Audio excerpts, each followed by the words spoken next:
పోటీ చేయొచ్చు అనేది దీని సారాంశం మొత్తం మీద.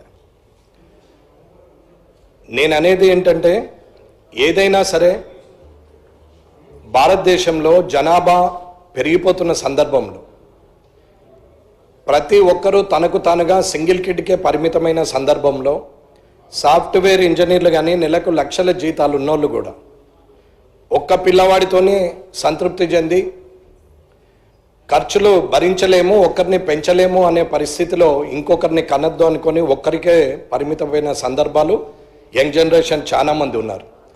అటువంటిది వేలల్లో సంపాదన ఉన్నటువంటి గ్రామీణ ప్రాంతాల్లో ఇద్దరు కాదు, ముగ్గురు కాదు, నలుగురున్నా పర్వాలేదు, వనరులు ఉన్నాయి, ఆర్థిక సామర్థ్యం ఉంది, అందరికీ పోషించగలే శక్తి ఉంది గ్రామీణ ప్రాంతంలో. కాబట్టి వారందరూ కూడా అన్లిమిటెడ్గా పిల్లల్ని కనొచ్చు అనేది దీని సారాంశం.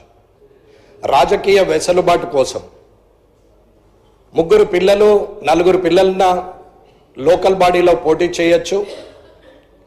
కాబట్టి గత ప్రభుత్వము మున్సిపల్లో ఎత్తేసింది, మేము ఇప్పుడు పంచాయతీరాజ్ చట్టంలో ఈ స్థానిక సంస్థల్లో కూడా మేము ఎత్తేస్తున్నామని చెప్తున్నారు. ఏది ఏమైనా భవిష్యత్తును దృష్టిలో పెట్టుకొని, భారతదేశ జనాభాను దృష్టిలో పెట్టుకొని నియంత్రణ పాటించాల్సిన సందర్భంలో రాజకీయ వెసులుబాటు కోసము ఇలాంటి కార్యక్రమం చేయడం అనేది ఇది సభ్యత కాదు అని నేనైతే అనుకుంటున్నాను. ఇది నా అభిప్రాయం.